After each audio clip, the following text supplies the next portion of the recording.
नमस्कार दोस्तों। हम मुग़ल कालीन चित्रकला पढ़ रहे थे और उसमें हमने अभी तक अकबर कालीन चित्रकला की विशेषताएं देख ली थी। आज हम बात करेंगे अकबर के दरबार में जो मुख्य मुख्य चित्रकार थे उसके ऊपर हम बात करने वाले हैं। ठीक है, तो अकबर के काल के प्रमुख चित्रकार।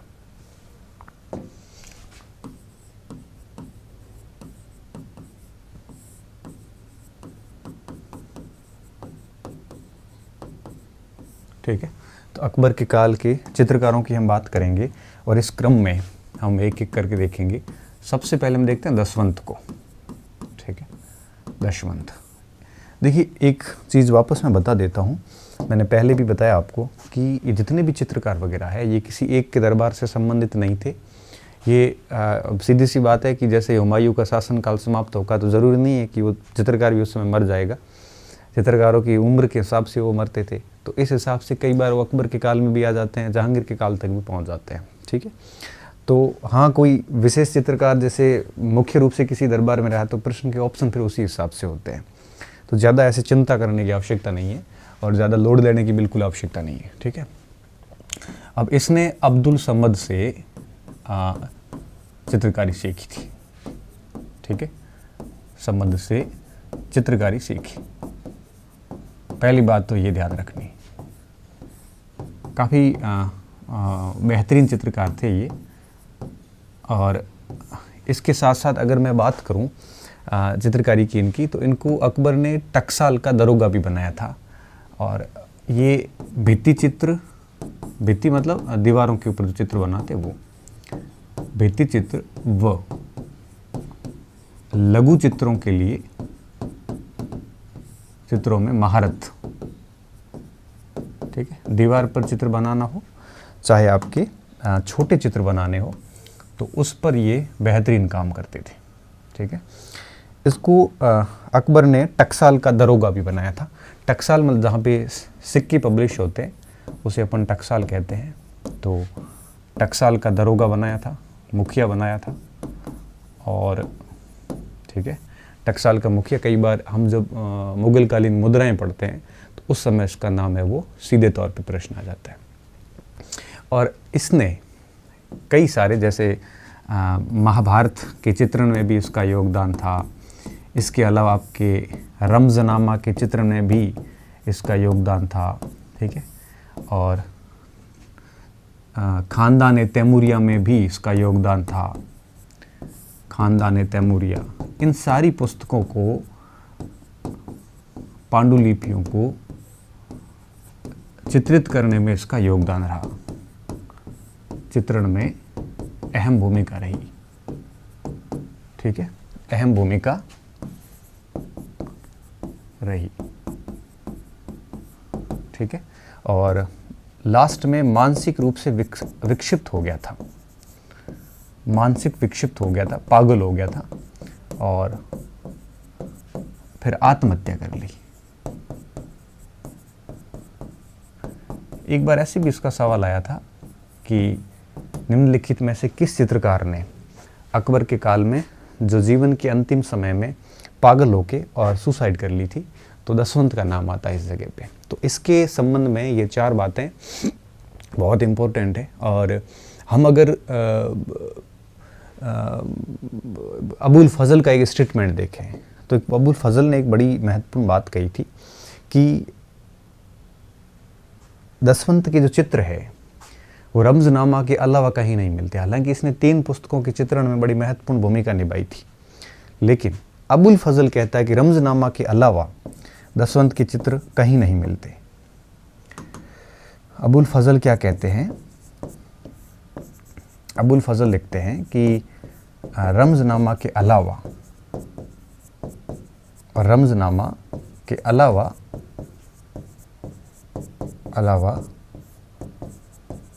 दशवंत के चित्र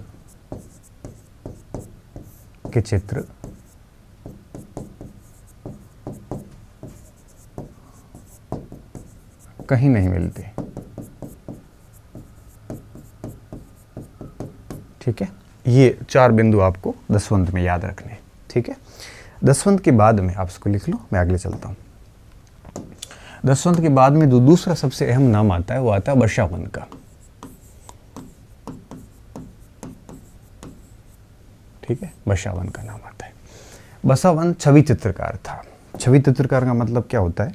छवि चित्रकार आप सीधे तौर पे कह सकते हो जो पोर्ट्रेट बनाता हो, मनुष्य की छवि बनाता हो, एक प्रकार से व्यक्ति का आदमकद चित्र बनाता हो, उसे छवि चित्रकार कहते हैं।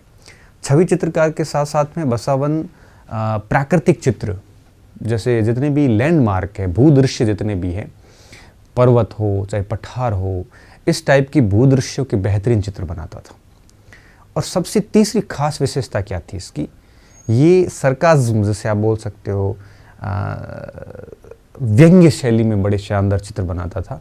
जब किसी पर व्यंग्य करना होता था, कटाक्ष करना होता था, तो चित्र इस हिसाब से बनाते थे कि वो व्यंग्य लग जाता था। जैसे मान लो कि किसी राजा की आलोचना करनी है, तो राजा के ऊपर राजा का ऐसा चित्र बनाते थे कि लोग देखते उसके ऊपर हंसने लग जाते थे। तो व्यंग्य शैली का एक बड़ा चित्रकार था। मानते हैं कि इसको व्यंग्य शैली मिस्किन ने सिखाई थी, जो मिस्किन यूरोपियन चित्रकार थे। ठीक है, तो कई बार ऐसे परीक्षा में ऑप्शन आता है तो मिस्किन का नाम आता है तो साथ में बसावन का नाम नहीं आता, अगर बसावन का आता है तो मिस्किन का नहीं आता, दोनों का आता है तो फिर अ व ब दोनों सही हो जाते हैं।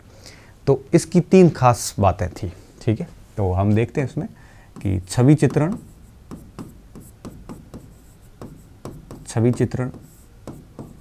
भूदृश्य चित्रण।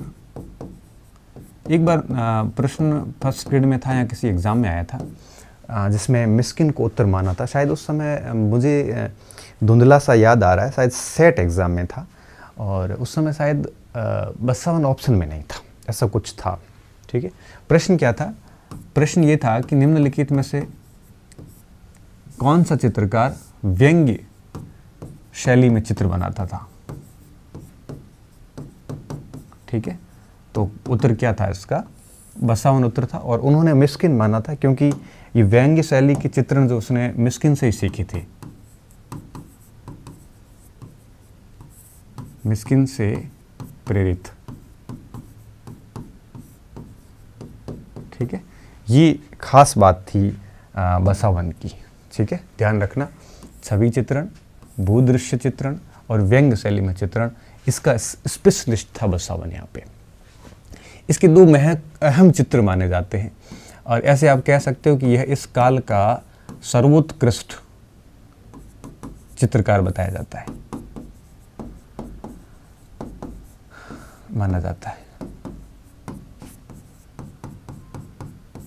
जाता है। इसने निम्न चित्र बनाए थे। अब एक चीज़ आप ध्यान रखना, इसका कभी कभार ऐसे भी पूछ लेते हैं कि जैसे पूछ लिया कि दैत्य के सिर पर खड़ी एक स्त्री का चित्र किसने बनाया, तो फिर वो बसावन का चित्र था। तो ऐसे भी सवाल बनता है कि दैत्य के सिर पर खड़ी स्त्री का चित्र बनाया। ठीक है, ऐसे सवाल बनते हैं इनके कि ऐसे सुमिलित करों में भी आ सकता है। तो सुमिलित करों में जब आता है तो वो हमारे लिए थोड़ा सा दिक्कत कर सकता है। ठीक है, कृष्णकाय घोड़े के साथ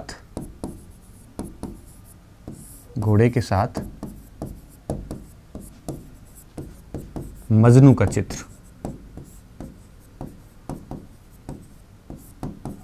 चित्र, ये कई दफ़ा परीक्षा में पूछा भी गया पहले भी कि ये चित्र किसका है। ये सुमिलित करो में इस टाइप से सवाल पूछा गया है, तो इसका थोड़ा सा आप ध्यान रखना। और आपको पता होगा कि आगे ये तो 2 इसके मेन चित्र थे और फिर यह मिस्किन से प्रेरित था और सामल दास से भी प्रेरित था। ठीक है, तो इसमें अपन लिख सकते हैं कि मिस्किन व सामल दास से प्रेरित। आपने एक चित्रकार का नाम सुना होगा, मनोहर का, जो कि जहांगीर के काल में हम पढ़ेंगे। मनोहर इसका पुत्र था। ठीक है, जिसने जहांगीर के काल में काफ़ी चित्र बनाए थे। तो ये एक प्रकार से काफ़ी इम्पोर्टेंट है और अच्छा, एक चीज़ ध्यान रखना, ये जो दोनों हैं मिस्किन व सावल दास, ये यूरोपियन चित्र शैली से बड़े प्रभावित थे, चित्र शैली में दक्ष, क्योंकि व्यंग्य शैली में यूरोप में ही बात होती थी। क्यों? क्योंकि ईसा मसीह का सीधे तौर पे अगर आप आलोचना करते हो तो निश्चित रूप से आप सज़ा के हकदार थे या कोप भंजन का शिकार बन सकते थे। लेकिन ये लोग फिर क्या करते थे, यूरोप के अंदर ईसाई धर्म के अंदर जो भी आडंबर थे उनकी आलोचनाएं करने के लिए, पादरियों की आलोचनाएं करने के लिए, पाखंडों की आलोचना करने के लिए ये इस प्रकार से व्यंग्य चित्र बनाते थे, सरकेज़्म टाइप के, जिससे कि वो अपनी बात भी जनता तक पहुंचा देते थे, वो उनकी बुराइयों की आलोचना भी कर लेते थे और कोप भंजन का शिकार भी नहीं होते थे, मतलब सज़ा के एक प्रकार से सज़ा से भी बच जाते थे। इस वजह से ये व्यंग्य शैली में चित्र बनाते थे, किताबें भी व्यंग्य शैली में लिखते थे। जैसे हम जब पर्शियन लेटर बुक्स पढ़ते हैं जो मॉन्टेस्क्यू की है, शायद मॉन्टेस्क्यू की याद आ रही मुझे, तो पर्शियन लेटर में बिल्कुल व्यंग्य शैली में लिखी गई है। इरेस्मस, वो भी व्यंग्य शैली में लिखी गई है। यहाँ फिर किताबों की भाषा इतनी जटिल लिखते थे कि उस समय उनको समझ में भी नहीं आती थी कि ये क्या कहना चाह रहा है। तो ऐसी सिचुएशंस के कारण यूरोप में व्यंग्य शैली अपनाई जाती थी और यूरोपीय शैली, चित्र शैली उससे बड़ी प्रभावित थी। तो हमारे चित्रकार भी उससे प्रभावित थे। तो यूरोपियन शैली से सीधे प्रभावित चित्रकार थे आपके सावल दास, मिस्किन और बसावन। ये तीन चार बातें बसावन में ध्यान रखनी है। और अब हम थोड़ा सा अन्यों में ले लेते हैं कि अन्य कौन कौन लोग थे जिन्होंने है वो अकबर के काल में चित्रकारी में योगदान दिया था। ठीक है, तो अन्य लोगों की अगर अपन बात करें तो कई सारे थे। जैसे मैं एक एक नाम लूँ तो जैसे फारूक बेग। अब ये फारूक बेग जो था ये आपके केवल इस समय नहीं था बल्कि जहांगीर के काल में भी आता था। और इसने आपको अच्छे से पता होगा कि बीजापुर के आदिल शाही शासक का चित्र बनाया था, आदम का चित्र बनाया था। हालांकि ये छोटे चित्र बनाता था कागज़ पर, ठीक है, यह कागज़ पर लघु चित्र बनाता था।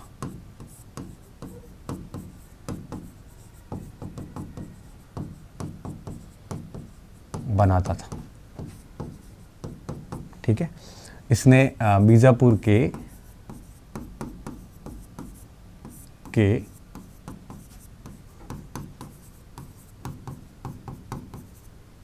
आदिल शाह का भी चित्र बनाया था। ठीक है, और तीसरी बात, जहांगीर के काल में भी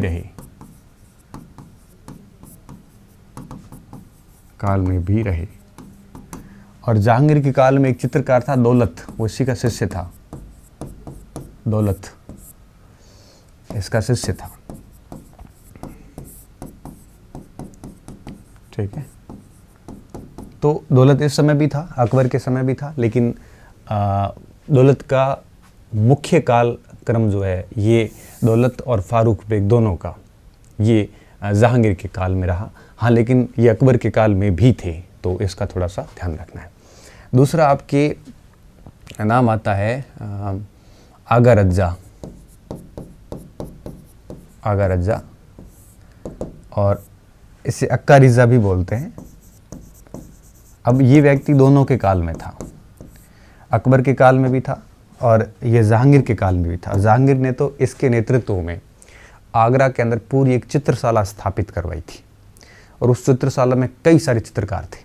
ठीक है, तो ये आगा रिज़ा जहांगीर के काल में भी था और अकबर के काल में भी था। ठीक है, तो आगा रज़ा मूल रूप से तो बाहर से था, लेकिन इसने मुगल काल में जो है वो प्रतिलिपियों व अनुकृतियों का काफ़ी चित्रण किया था। ठीक है, वही प्रतिलिपियाँ मतलब पांडुलिपियाँ, वो अनुकृतियों का चित्रण,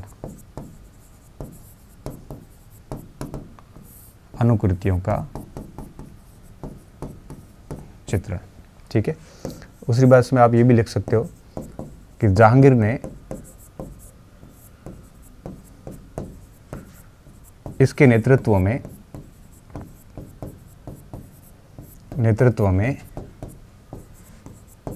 आगरा में,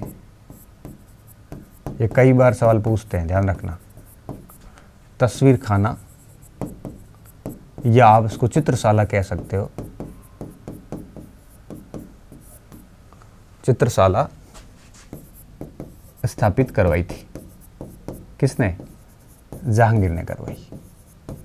ठीक है, ये वही अक्का रिजा था जो आपके अकबर के दरबार में भी था और साथ साथ में यह आपके जहांगीर के दरबार में भी था। तो दोनों के दरबार में ये रहा है, इसलिए हम है वो इनको दोनों जगह पे पढ़ेंगे। लेकिन अभी इनके बारे में इतनी ज़्यादा जानकारी हमें याद रखने की ज़रूरत नहीं है। अक्का रिजा का इतना ही मैटर था, भले आप इसको बाद में पढ़ो, भले आप इसको पहले पढ़ो।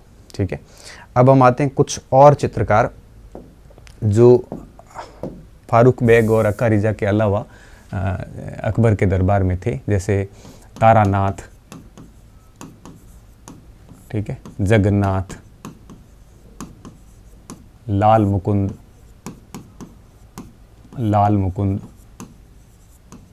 हरिवंश, नान्हा, कान्हा, भगवान, केशु। ठीक है, ये तो ठीक है, याद हो तो ठीक है, लेकिन ये 5 तक तो याद कर ही लेना आप। ठीक है, ये अन्य प्रमुख चित्रकार जो अकबर के दरबार में थे। ठीक है, दरबार में थे। ठीक है, वैसे भी अपन ने 3, 3, 6 और 2, 8, 8, 9, 10 और 11 और 12 ही लिखे हैं। अबुल फजल ने तो 17 बताए थे। ठीक है, अब हम आते हैं सेकंड लास्ट आप कह सकते हो, जहांगीर के काल की चित्रकला। पहले विशेषताएं देखेंगे और फिर हम देखेंगे कि प्रमुख चित्रकार इस समय कौन थे। जहांगीर कालीन चित्रकला, जैसा कि पर्सी ब्राउन लिखते हैं कि जहांगीर की मृत्यु के साथ ही, क्या लिखा था कि जहांगीर की मृत्यु के साथ ही मुगल कालीन चित्रकला की आत्मा चली गई थी। जहांगीर खुद एक कुशल चित्रकार थे और अपने दरबार में कई सारे चित्रकारों को स्थान दिया था। मंसूर जैसे, अबुल हसन जैसे बड़े बड़े चित्रकार जहांगीर के दरबार में थे। और जहांगीर के दरबार में मुगल चित्रकला फारसी प्रभाव से मुक्त हुई थी।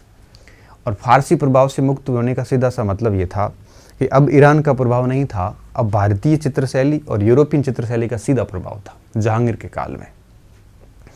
साथ साथ में यहाँ पे कई सारी कला की नई नई शैलियाँ विकसित हुई।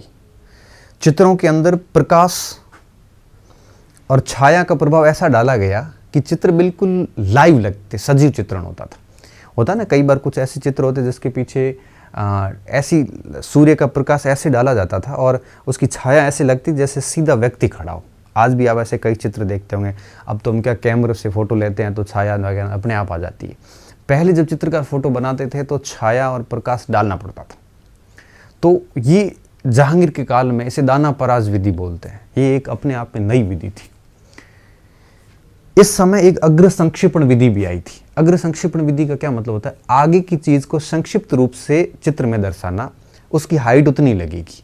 जैसे हम माउंट एवरेस्ट है, तो हालांकि कोई माउंट एवरेस्ट का चित्र नहीं बनाया था मुगल काल में, लेकिन हम माने कि देखो माउंट एवरेस्ट 8,848 मीटर ऊंचा, मतलब 50, आप सोचिए 9 किलोमीटर मान लो।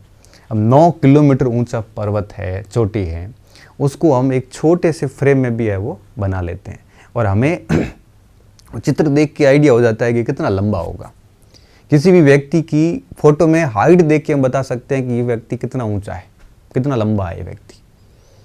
तो आप देखिए फोटो तो कितना है, आप देखोगे 5 सेंटीमीटर, 10 सेंटीमीटर, 15 सेंटीमीटर, उसमें हम व्यक्ति को ऐसे चित्र बनाते हैं कि फोटो देखते ही अनायास ही हम बता सकते हैं कि इसकी हाइट कितनी होगी। इससे अग्र संक्षिप्ण विधि कहते हैं कि आगे स्थित चीज़ों को संक्षिप्त करके चित्रों में दर्शाना। ये जहांगीर के काल में विकसित हुआ। पांडुलिपियां कम चित्रित की गई, एक तिजु की जहांगीरी की गई।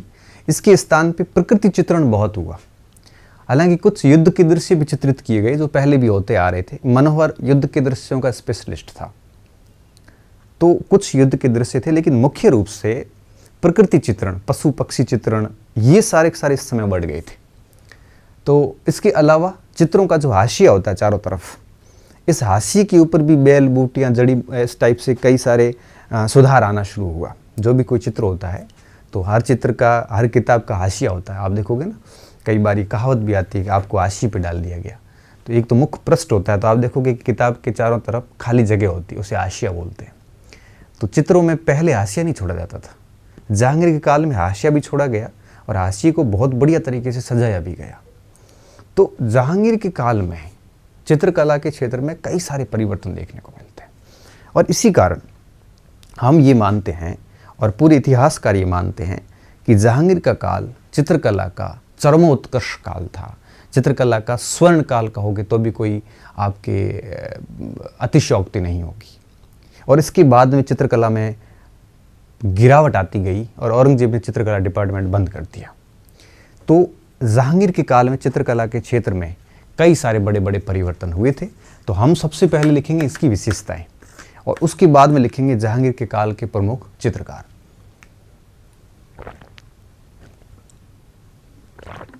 चित्रकला में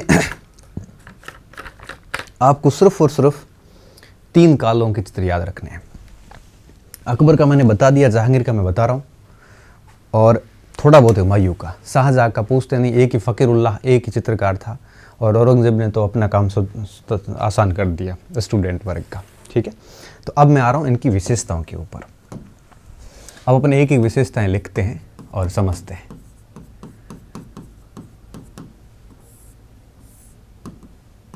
ठीक है, अब अगर अपन जहांगीर के काल की सबसे पहली विशेषता देखें कि इस समय चित्रकारों की इसकी चित्रकला की क्या विशेषताएं रही, तो सबसे पहला पॉइंट, जैसा कि मैंने आपको बताया कि भारतीय मुगल चित्रकला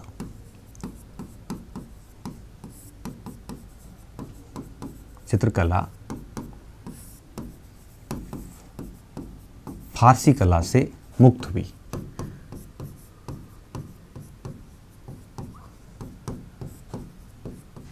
और यूरोपियन कला का प्रभाव बढ़ता गया। ठीक है, यूरोपियन प्रभाव बढ़ता गया, प्रभाव बढ़ता गया। देखिए, मुगल के अंदर, मुगल काल में चित्रकला का जो आरंभ था वो फारसी कला से ही हुआ था। बेहजाद से शुरू हुआ, और बेहजाद के बाद में सिराजी, तबरीजी, है ना, ये सारे फारस के रहने वाले थे। अकबर के काल में पूरी चित्रकला में फारस के साथ साथ में हिंदुओं का भी आपके योगदान शुरू हुआ, क्योंकि अकबर की सुलह कुल की नीति के तहत 17 में से 13 चित्रकार हिंदू थे। तो जैसे ही हिंदुओं का चित्रकारी में प्रभाव बढ़ना शुरू हुआ, वैसे वैसे बाद में पुर्तगालियों के संपर्क से अकबर के काल में यूरोपियन विशेषताएं आने भी शुरू हो गई। तो देखते देखते यूरोपियन और भारतीय चित्र जो थे, हिंदू चित्र थे, चित्रकार थे, उनका प्रभाव कंटिन्यू बढ़ता गया, और फारस से आने वाले चित्रकारों का आना जाना लगभग बंद हो गया था। तो ऐसी स्थिति में यह यहाँ पर जो जहांगीर के काल में चित्र देखने को मिलते हैं, ये फारस की बजाय आपके भारतीय, मूल भारतीय चित्र प्लस यूरोपियन चित्रों का प्रभाव देखने को यहाँ पे मिलता है। ये अपने आप में एक बहुत बड़ी विशेषता थी। ठीक है, दूसरी विशेषता अगर मैं बात करूं तो यहाँ पर आकृति चित्रण विशेष तौर पे हुआ है। छवि चित्रण कह सकते हो आप, आकृति चित्रण, पोर्ट्रेट कैस, अथवा इसको आप छवि चित्रण भी कह सकते हो। छवि चित्रण, पशु पक्षी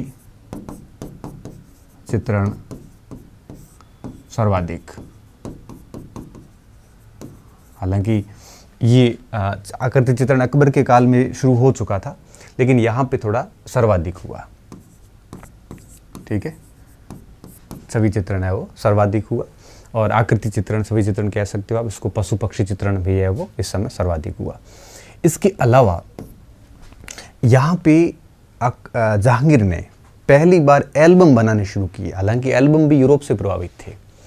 एल्बम मतलब ये कि जैसे फूलों के चित्र हैं तो फूलों का एक पूरा अलग एल्बम, मूर्ख का बोलते थे। अगर पशुओं के चित्र है तो पूरा पशुओं का एल्बम। अगर पक्षियों के चित्र है तो पक्षियों का एल्बम, ठीक है, छवि चित्र है तो छवियों के एल्बम। तो इस टाइप से एल्बम बनाने की प्रथा है वो पहली बार शुरू हुई थी यहाँ पे। तो गुलशन ए मुर्ग को बोल सकते हो आप उसको, तो मुर्ग का एक गुलशन चित्रावली कह सकते हो, मुर्ग का ए गुलशन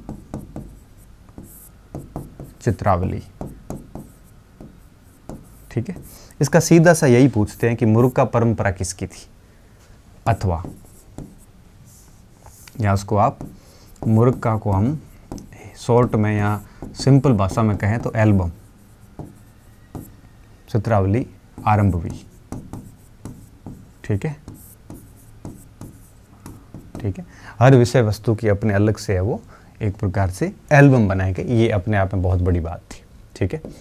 और पांडुलिपि चित्रण जो था वो लगभग समाप्त प्राय हो गया, और उसका स्थान जो है वो छवि चित्रण और प्रकृति चित्रण इस प्रकार की शैलियों ने ले लिया। अब पुस्तकों का चित्रण नहीं हो रहा था, एक तुजू के जहांगीरी का हुआ बस, ठीक है। पांडुलिपि चित्रण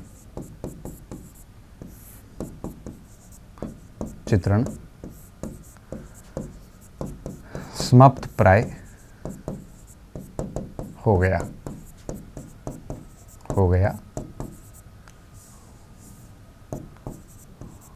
अपवाद है जहांगीरनामा, तुजू के जहांगीर कह दो आप।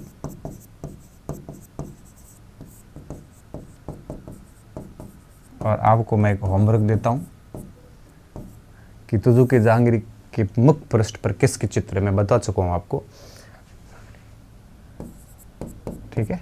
ये एक प्रकार से एक पांडुलिपि चित्रण की बात थी। अब अगर अपन एक और देखें, मैंने जैसा कि आपको कहा कि अग्र संक्षेपण विधि और दाना प्रवास विधि,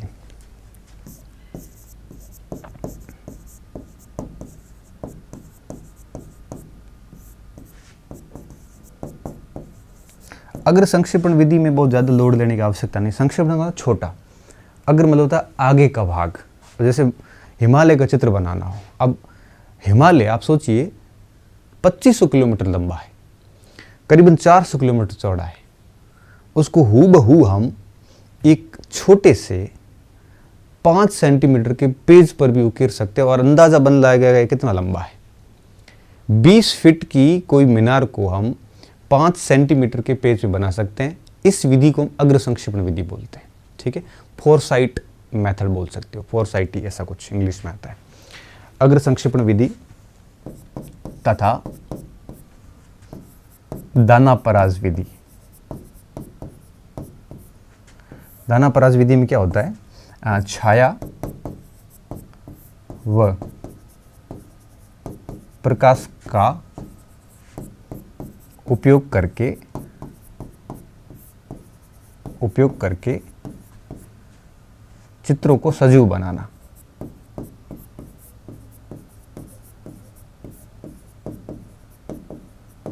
ऐसा लगता है जैसे कोई लाइव चित्र खींचा हो, एकदम से चित्र लिया हो। तो ये दोनों विधियां इस समय आपके नई आई थी इसके काल में, ठीक है। और एक मैंने और बताया था ना, हाँ, हाशिए की सुंदरता बढ़ा दी गई, हाशिए की सुंदरता बढ़ गई। पहले हाशिया तो रखते थे छोटा सा, लेकिन इतना खूबसूरत नहीं होता था, ठीक है, सामान्य है वो हाशिए होते थे। और इन विशेषताओं के कारण ही जहांगीर के काल में एक प्रकार से चित्रों का या चित्रकला का चरमोत्कर्ष काल कहा जाता है, ठीक है, इसी इन्हीं विशेषताओं के कारण। तो अपन इस बात को यहाँ लिख लेते हैं कि उक्त विशेष जगह नहीं है ना, अपन दूसरी, आप इसको लिखो, मैं अगली स्लाइड पे आ रहा हूँ। उक्त विशेषताओं के कारण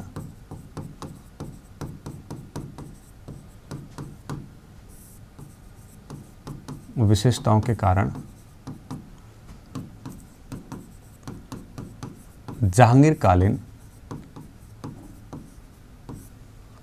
चित्रकला को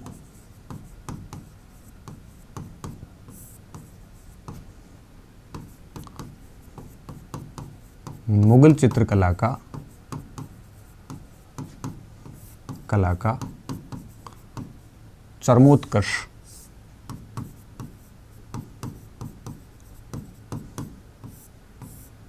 अथवा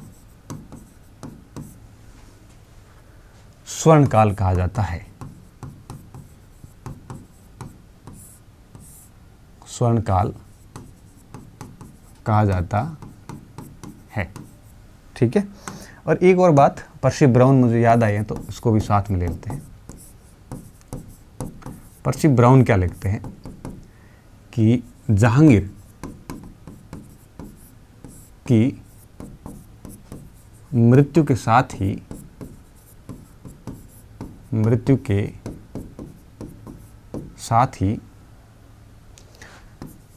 मुगल चित्रकला की आत्मा चली गई थी। ठीक है, ये बहुत इंपॉर्टेंट पॉइंट है पर्सी ब्राउन का, तो इसका थोड़ा सा ध्यान रखना। और जहांगीर स्वयं एक अच्छे चित्रकार थे। ठीक है, काफ़ी अच्छे पारखी थे। वो कहते थे कि मुझे कोई भी आप चित्र बता दो, मैं चित्र को देख के बता सकता हूँ कि ये चित्र किसने बनाया है। तो जहांगीर खुद एक अच्छे चित्रकार थे, और ये बात भी मैं यहाँ पे लिखना चाहूँगा।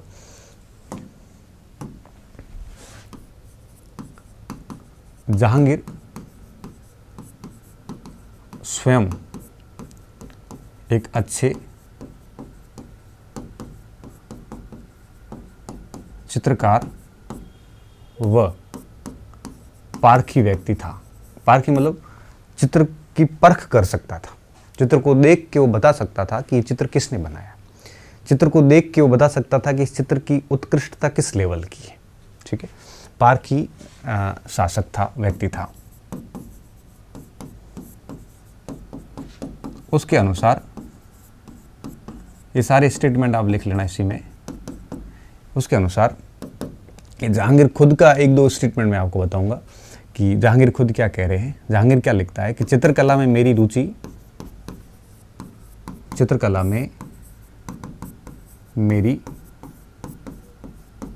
रुचि व ज्ञान इतना बढ़ गया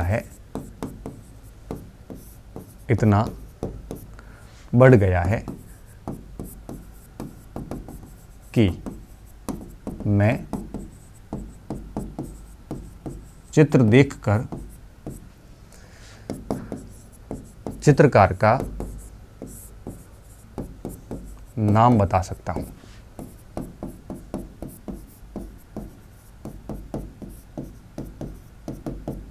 ठीक है, ये बात इन्होंने है वो तुजुक जहांगीरी में लिखी है।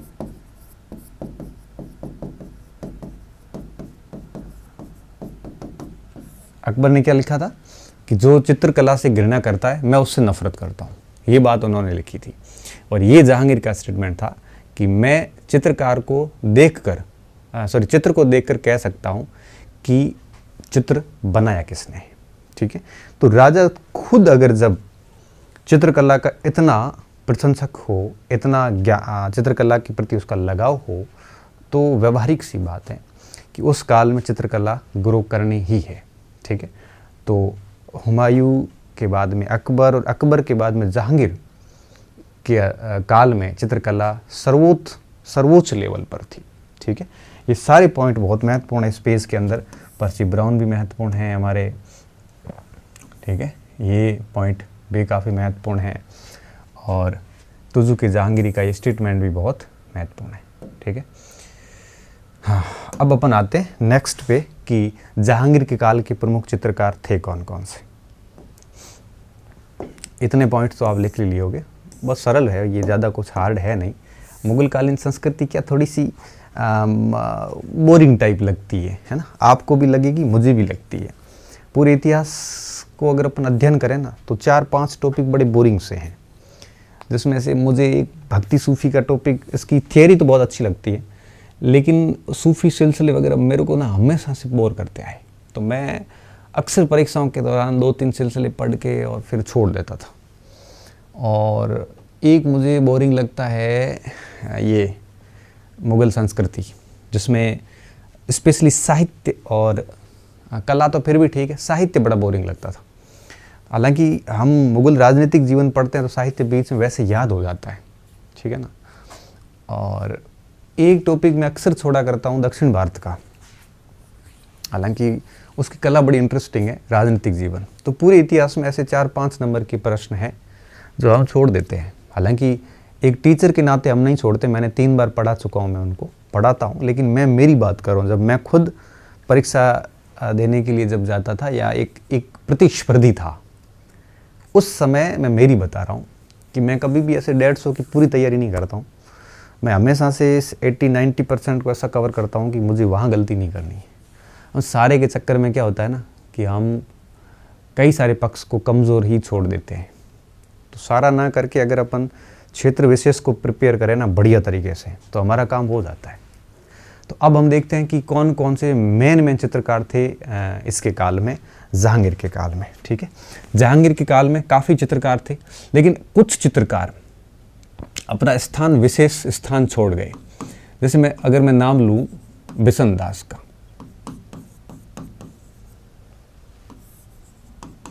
बिशन दास बहुत इम्पोर्टेंट है ये, और इसके बारे में जितना कहा जाए उतना कम है। ये छवि चित्रण का स्पेशलिस्ट था, पूरे मनुष्य का आदम कद चित्र बना देता था। और जब कभी राजा का दूत बाहर जाता था तो बिशन दास को साथ में भेजा जाता था, क्योंकि पहले तो ऐसे था नहीं कि भी फ़ोटो लेके आए। आजकल तो कैमरा है और फटाफट मोदी जी जहाँ जाते हैं वहीं से पोलैंड जाएं चाहे रूस जाए, 2 मिनट में फ़ोटो सोशल मीडिया पे आ जाते हैं। उस समय तो क्या था कि अगर फ़ारस, जहांगीर का कोई दूत फ़ारस जाएगा, ईरान जाएगा, तो साथ में चित्रकार भेजा जाता था। तो उस भेंट का फ़ोटो लेके आता था, और उस फ़ोटो से 2 चीज़ें सिद्ध होती थी। एक तो ये दरबार में जाके आया, और दूसरा ये सिद्ध होता था कि उसका दरबार है कैसा, और उस राजा को भी देख लेते थे। इतना यूं कहिए कि परफेक्ट चित्र बनाते थे कि कैमरे की ज़रूरत नहीं पड़ती थी, और उस चित्र को देख के पता चल जाता था कि फ़ारस का शाह तहा मशहब कैसा है, फ़ारस का शाह दिखता कैसा है, फ़ोटो देख के पता चल जाता था। तो बिशन दास को फ़ारस भेजा था, तो फ़ारस के राजा की हूबहू तस्वीर है, वो उसको खींच के, क्या वो खींचना ही कह दो आप, बना के लेके आया था। इसलिए हम उसको छवि चित्रण या मानव आकृति चित्रण का स्पेशलिस्ट मानते हैं। ठीक है, बिशन दास को। इसे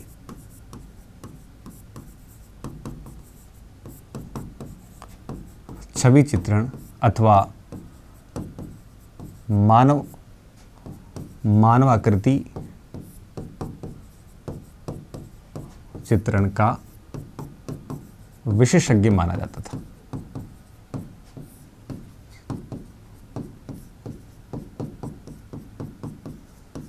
ठीक है, माना जाता था।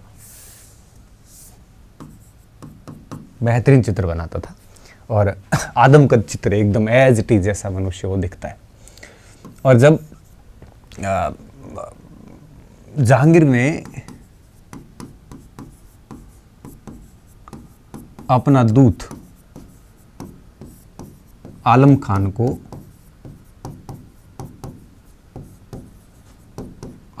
को फ़ारस के शाह के दरबार में भेजा,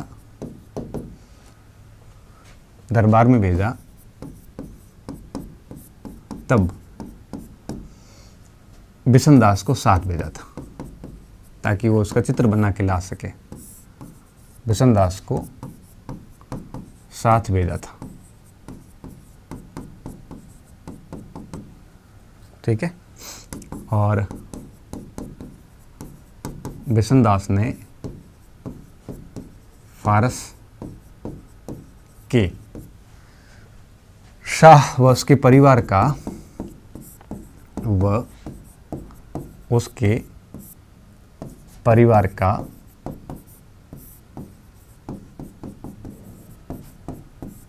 चित्र बनाया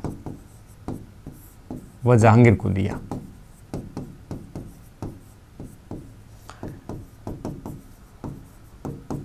लेकिन एक देखो इंटरेस्टिंग बात और भी विद्यार्थियों, मुगल काल की चित्रकला के प्रश्न बड़े फिक्स हैं।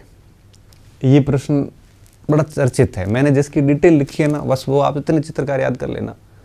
जैसे अगर अपन अकबर में आए, हुमायूं का तो कुछ ज़्यादा विशेष था नहीं, अकबर में आया तो आप दसवंत, ठीक है, और दसवंत का भी सवाल बहुत कम ही आता है। बसावन, इसके ये 2 चित्र याद कर लेना बढ़िया तरीके से। और फिर फारूक बेग का नाम थोड़ा सा, इसका ये चित्र देख लेना, ठीक है। अकारिजा इम्पोर्टेंट, इसने चित्रकला बनाई। इनमें से कभी ऐसा पूछते नहीं है जनरली, ठीक है। और विशेषताएं तो खैर याद हो जाती है, इतना कुछ है नहीं। फिर ये इसमें बिशनदास का प्रश्न आता है, ठीक है। आगे मंसूर बड़ा इंपॉर्टेंट है, तो इसकी जीवन की, बिशनदास के जीवन की ये सबसे बड़ी उपलब्धि थी, ठीक है। बिशनदास के बाद में मैं आता हूँ मंसूर के ऊपर। दूसरा प्रमुख चित्रकार था मंसूर।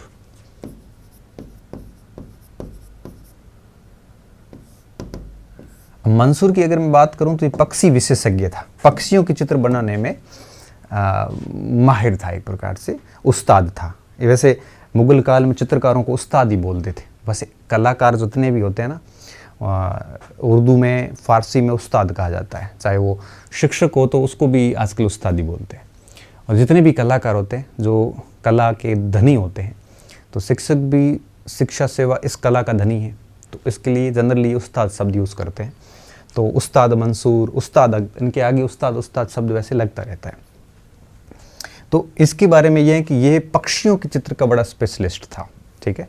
तो पक्षियों के चित्र का स्पेशलिस्ट था, पक्षियों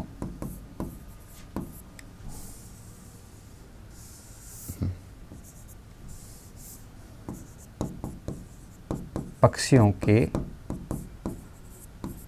चित्रों का विशेषज्ञ।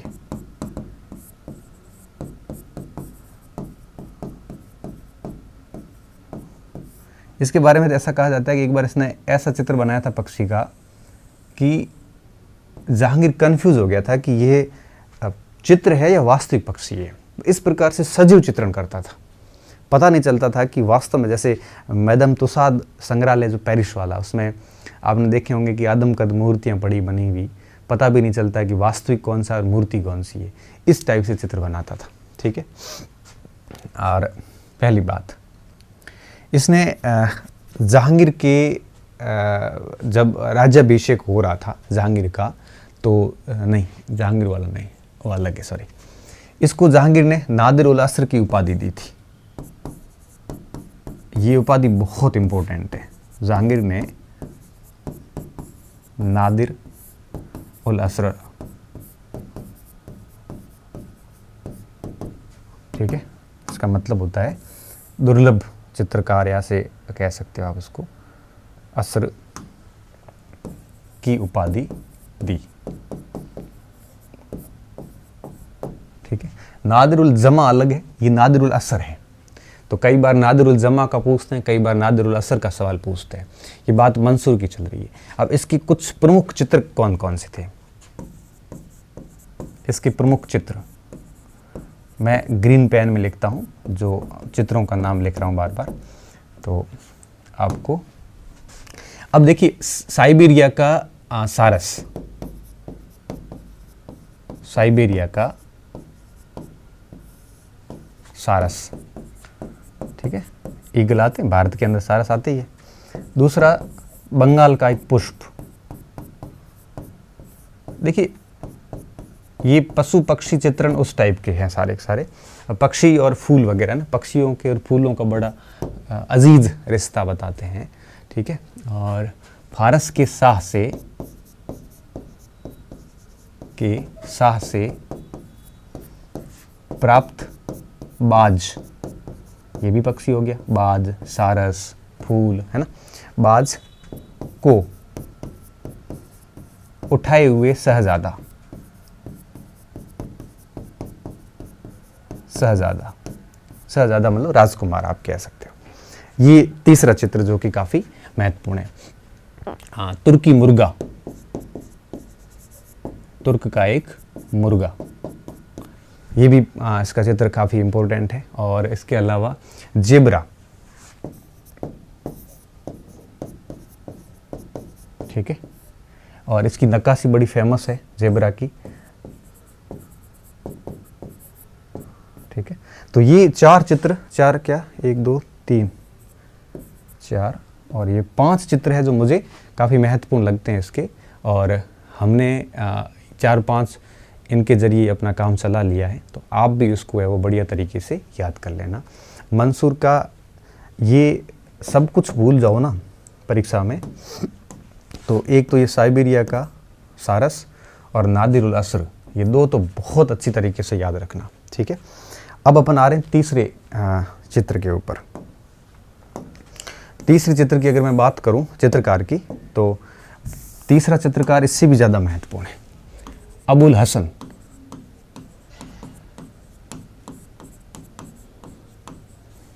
ठीक है, ये जो अक्का रिजा था उसका पुत्र ही था, हेरात के रहने वाले थे। और इसके बारे में देखिए क्या था, हेरात के अक्का रिजा का पुत्र, और वो अक्का रिजा भाई जिसके नेतृत्व में या सानिध्य में जहांगीर ने आगरा में एक चित्रशाला स्थापित की थी, तस्वीर खाना स्थापित किया था। ठीक है, का पुत्र।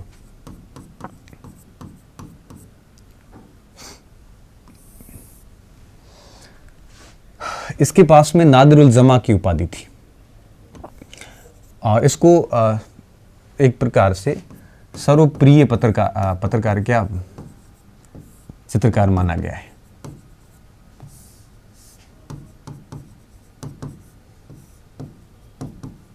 माना, ठीक है। इसके अलावा अगर इसके प्रमुख चित्र देखें अपन, प्रमुख चित्रों के बारे में अगर अपन बात करें, तो अब मैं आपके जहांगीर का जब सिंहासन पर जहांगीर बैठा कि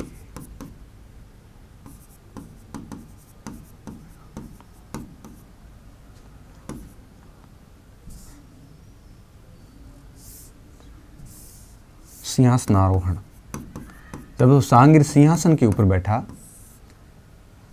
का चित्र बनाया था, इसने चित्र बनाया और इस पर जहांगीर इतना राजी हुआ और जहांगीर ने इसको नादिर उल जमा की उपाधि दी। नादिर उल जमा, ठीक है। तो ये कंफ्यूज करता है, तो इसको थोड़ा सा देख लेना। मंसूर असर, स से ऐसे मेरे याद किया हुआ था, तो इसके पास में थी नादिर उल जमा की उपाधि। अब देखिए आगे दूसरा मेन चित्र, 13 साल की उम्र में इसने सेंट जॉन का चित्र बना दिया था, ठीक है। सेंट जॉन पॉल का चित्र था ये। इसके अलावा आपके एक जहांगीर के सपने का चित्र बनाया था कि जहांगीर को एक सपना आया है जिसमें वो आपके सफवी शाह अब्बास को, मतलब फारस के शासक को गले लगा रहा है। तो फारस को से शासक को गले लगाते हुए का चित्र बनाया है, जैसे जहांगीर का स्वप्न भी कहते हैं। जहांगीर के स्वप्न जिसमें वह फारस के शाह अब्बास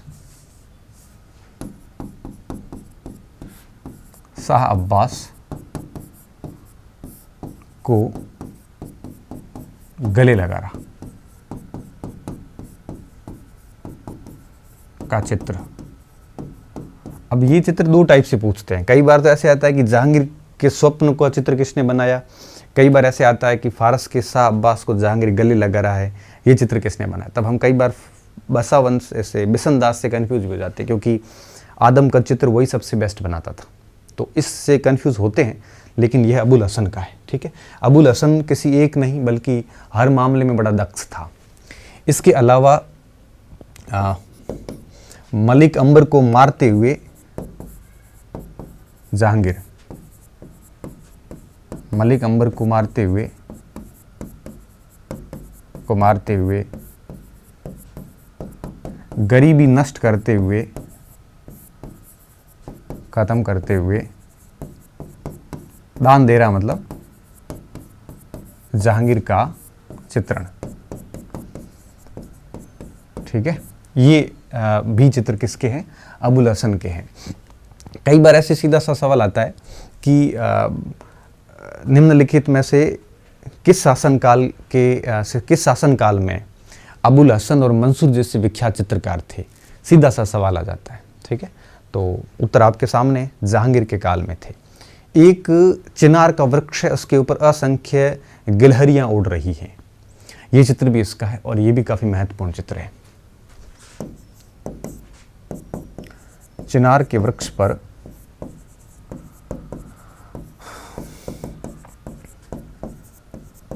असंख्य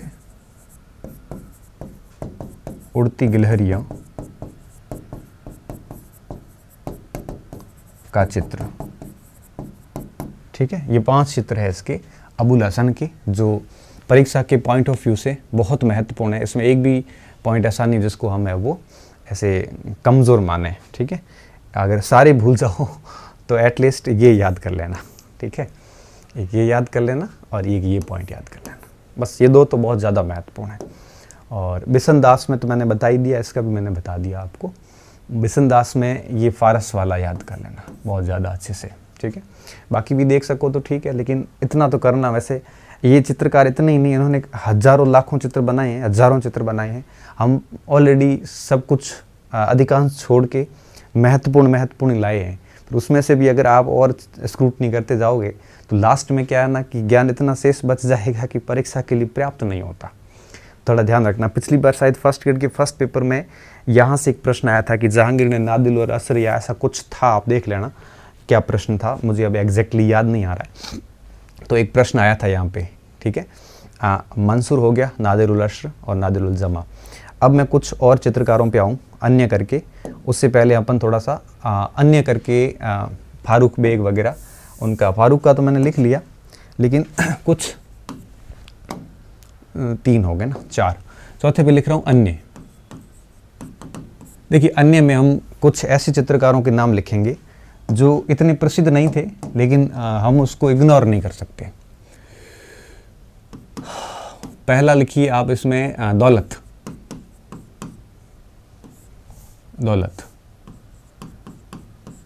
ये चित्रकार था, मैंने आपको ऑलरेडी बताया कि यह आपके उसका शिष्य था फारूक बेग का।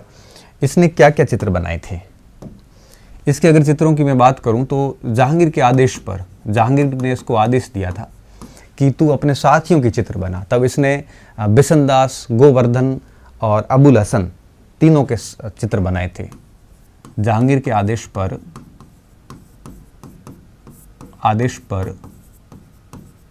अपने मित्र अबुल हसन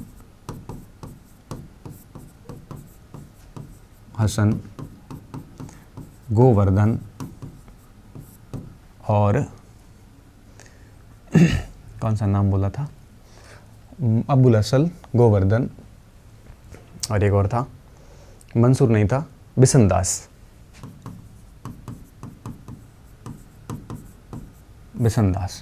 देखो ये तीनों चित्रकार हैं। देखो इससे आपका एक पॉइंट और भी क्लियर होगा कि कौन जहांगीर के काल के चित्रकार थे, तो इसमें भी आपका क्लियर हो जाएगा ना। बिशन दास इत्यादि चित्रकारों के चित्र बनाए। एक तो ये काम किया और दूसरा स्वयं का भी चित्र बनाया। और देखिए स्वयं का चित्र कैसे बनाया, पानी के पास में खड़ा हुआ और अपनी परछाई देख के चित्र बनाया था। तो ये भी छवि चित्रण का काफ़ी स्पेशलिस्ट था, ये छवि चित्र ही था ये। तो पानी की परछाई के आधार पर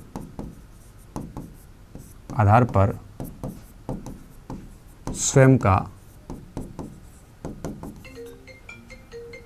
छवि चित्रण,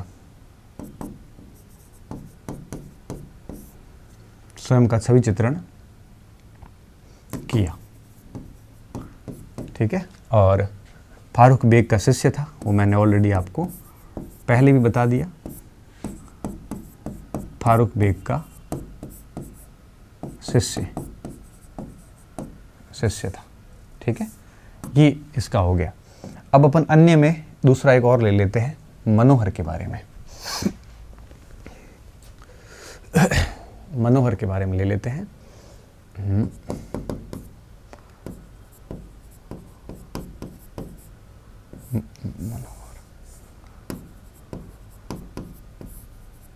ठीक है, एक तो क्या ये बसावन का पुत्र था, ये तो मैं शायद आपको पहले बता चुका हूं। किसका पुत्र था? बसावन का। ठीक है, दूसरी बात, तुजु की जहांगीरी में कई सारे चित्रकारों के नाम हैं, इसका उसमें नाम नहीं है। ठीक है, तो तुजु की जहांगीरी में इसका नाम नहीं है। तुजु के जहांगीरी में नाम नहीं है। और एक खास बात देखिए, ये शिकार चित्रण का स्पेशलिस्ट था, चित्रण का विशेषज्ञ। और इसका एक एग्जाम्पल अगर अपन दें तो जहांगीर द्वारा शेर का शिकार किए जाने का चित्र बनाया इसने। जहांगीर द्वारा शेर का शिकार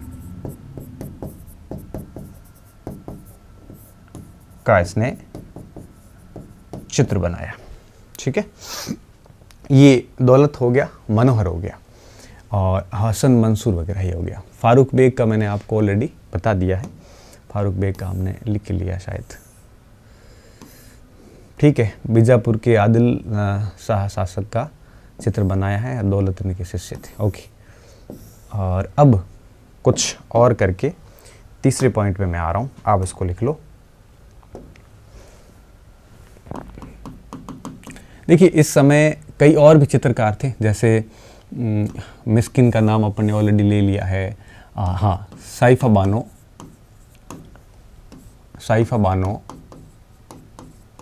नादिरा बानो,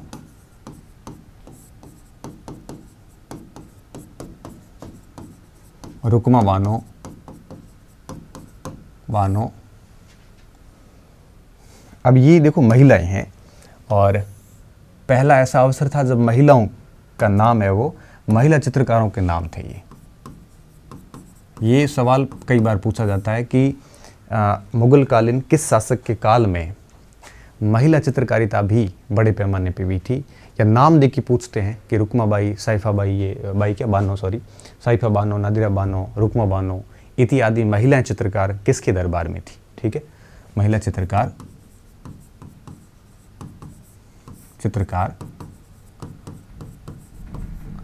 जहांगीर के दरबार में। ठीक है, ये थोड़ा देख लेना। इसके अलावा अगर अपन और देखें तो नादिर व मुराद, ये भी ठीक है थोड़े, क्योंकि ये दो अंतिम चित्रकार थे जो फारस से भारत आए, उसके बाद वापस कोई नहीं आया। तो फारस से भारत आने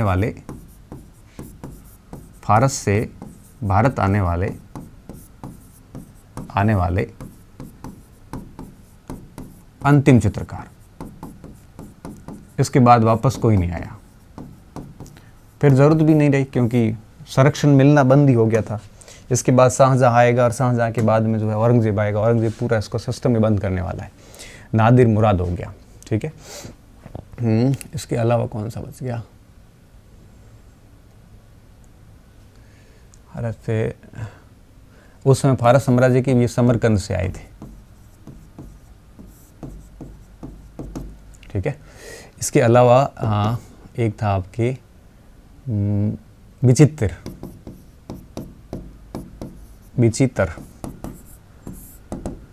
अब इसने एक जहांगीर का चित्र बनाया है।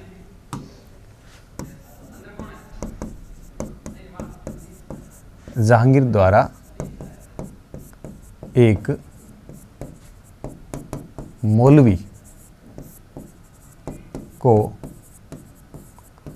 उपदेश देते हुए चित्र बनाया है।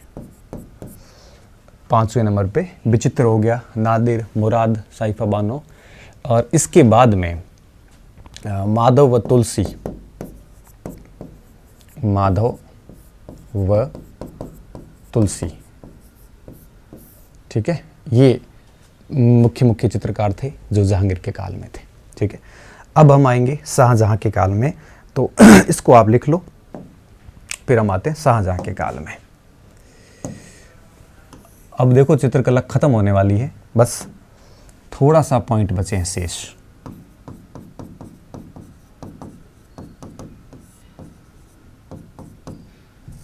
कालीन चित्रकारी, ठीक है। अगर शाहजहां कालीन चित्रकारी की मैं बात करूं तो इसकी विशेषताएं देखिए। सबसे बड़ी विशेषता थी कि इस समय चित्रों में थोड़ी तड़क भड़क बढ़ गई थी। तड़क भड़क, या आप कह सकते हो कृत्रिमता, कृत्रिमता बढ़ गई और यथार्थता कम हो गई। आर्टिफिशियल फोटो ज़्यादा हो गए। मतलब एक पहले सामान्य कैमरा होते थे ना, उसमें बिल्कुल सही फोटो आता था, बाद में फिल्टर डालने स्टार्ट किए ना तो वो तड़क भड़क और कृत्रिमता बढ़ गई। ठीक है, समय के साथ साथ में ये चीज़ें तो होती ही हैं, आपको पता ही है। तो नेचुरल फोटो जो पहले होते थे वो अब नहीं रहे, अब कृत्रिमता बढ़ गई, यथार्थता कम हो गई, कम हो गई। ठीक है, दूसरा स्वर्ण, मतलब ये अभी भी अभिजात वर्ग में ही फोटो बनते थे। तो आपकी दरबारी दृश्य, दरबारी दृश्य और स्वर्ण या स्वर्ण का लेप कह सकते हो, या उपयोग बड़े पैमाने पे हुआ, बड़े पैमाने पे हुआ। ठीक है, अब आप इसको एक पॉइंट और भी यहाँ पे एक्स्ट्रा समझ सकते हो कि पूरे मुगल काल में, पूरे मुगल काल में दरबारी चित्रण हुआ। दरबार के अंदर चित्रकार बैठते थे, और दरबार में अगर चित्रण हुआ है तो डेफिनेटली आप समझ सकते हो कि सामान्य जनता का तो होगा नहीं, अभिजात वर्ग तक चित्रकला सीमित रही, चित्रकला सीमित रही, सामान्य जनता तक आई नहीं, सामान्य जन तक नहीं थी। इसलिए हम कहते हैं कि मुगल काल में चित्रकला जो है वो आपके अभिजात वर्ग तक थी, सामान्य जनता तक चित्रकला का कोई संबंध नहीं था। तो ये कथन बहुत महत्वपूर्ण कथन है, थोड़ा सा इसका ध्यान रखना। ठीक है, उसके बाद में तीसरा पॉइंट अगर अपन लें तो इस समय पहले वृत्तीय प्रभामंडल थे, उस तरह से अभी विकर्ण प्रभामंडल। प्रभामंडल क्या होता है? प्रभामंडल का मतलब ये होता है कि जब व्यक्ति का फोटो, आज आप कोई देवता देवी देवता का फोटो देखते होंगे तो सर के पीछे जो है एक प्रकार से पूरी की पूरी ऐसे प्रकाशमान ऐसे सूर्य वगैरह दिखता है, उसे हमें वो प्रभामंडल बोलते हैं। ठीक है, तो इस समय आपके विकर्ण प्रभामंडल का प्रभाव बढ़ने लगा था। ठीक है, लेकिन अगर अपन जहांगीर के काल में बात करें ना तो वहाँ वृत्ताकार प्रभामंडल होता था। शायद हमने लिखा नहीं यहाँ पे, कोई बात नहीं, यहाँ लिख लेते हैं। इस समय वृत्ताकार प्रभामंडल थे। ठीक है, बिल्कुल कोई देवता का फोटो देखोगे ना तो इस टाइप से सिर के पीछे होता है, ऐसे प्रभामंडल बोलते हैं, इस टाइप से। और जहांगीर के काल में ये था, और शाहजहां के काल में थोड़ा सा आपके गोल वृत्त के स्थान पे विकर्ण डालकर और प्रभामंडल थोड़े और आकर्षक टाइप के बनाए गए। इसके साथ साथ अगर अपन कुछ और विशेषताओं पर बात करें तो हमें सर्वाधिक छवि चित्रों का निर्माण इस समय हुआ था। सर्वाधिक छवि चित्रों का निर्माण हुआ, सर्वाधिक छवि चित्रों का निर्माण हुआ। ठीक है, सबसे ज्यादा छवि चित्रण जो है वो आपके शाहजहां के काल में हमें देखने को मिलते हैं। ठीक है, ये इसके समय की कुछ विशेषताएं थी। अब हम इस काल के प्रमुख चित्रकार देखते हैं। अगर अपन प्रमुख चित्रकारों की बात करें, अरे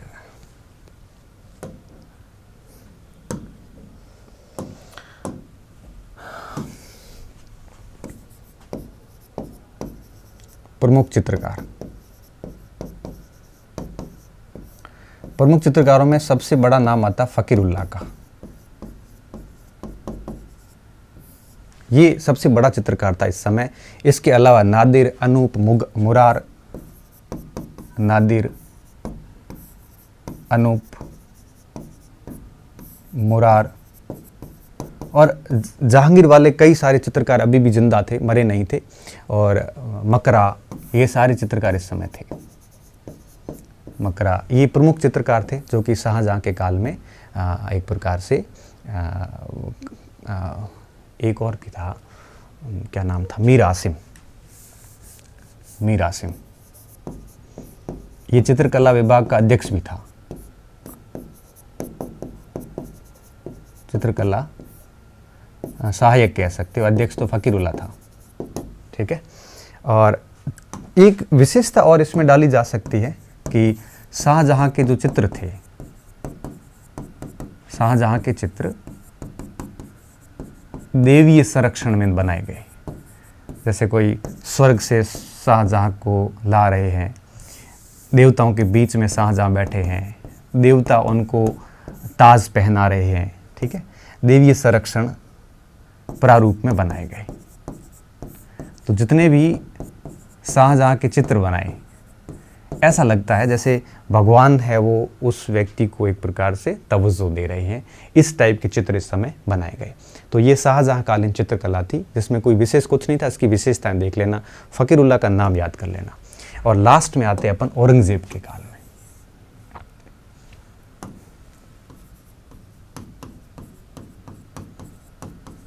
औरंगजेब कालीन चित्रकला। बस इसमें कुछ भी याद नहीं रखना, बस इतना ध्यान रखना है कि इस्लाम विरुद्ध मानते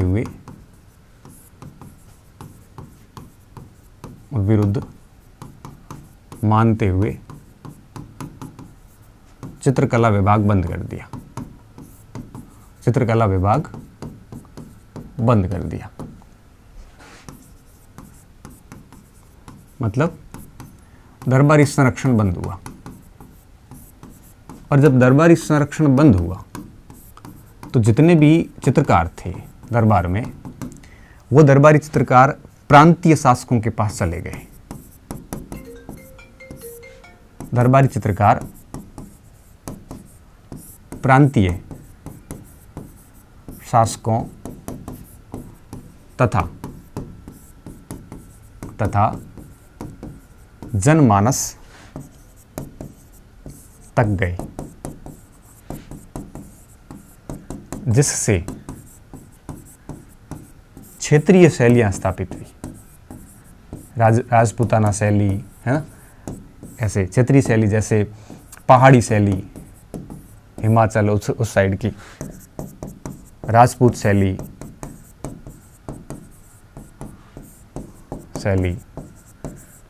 विकसित हुई। क्यों फोन करा भाई? तो इस प्रकार से औरंगजेब के काल के अंदर ये मेन बात थी। तो चित्रकार अब जो है वो आपके महलों से निकलकर कहाँ पहुँच गए थे? चित्रकार महलों से निकलकर और आम जनता तक पहुँच गए थे। और एक सबसे इम्पोर्टेंट बात, इसने अकबर का जो मकबरा था, अकबर के मकबरे व बीजापुर के जो महल थे, महलों के भित्ति चित्रों पर चूना पुतवा दिया कि ये इस्लाम के खिलाफ है। पर चूना पुतवा दिया, ऐसा मनुची लिखते हैं। मनुची विदेशी यात्री थे। तो कई बार ऐसे सवाल बनता है कि किस शासक ने अकबर के मकबरे और बीजापुर के महलों के चित्र है वो मिटा दिए थे? तो वो औरंगजेब ने मिटाए थे। ठीक है, बस इतनी सी बात थी। मुगलकालीन चित्रकला पूरी हो गई। अब कल की जो क्लास होगी उसमें हम वास्तुकला, स्थापत्य कला पर आ जाएंगे। ठीक है, बहुत बहुत धन्यवाद विद्यार्थियों। अच्छे रहिए, मस्त रहिए और पढ़ते रहिए।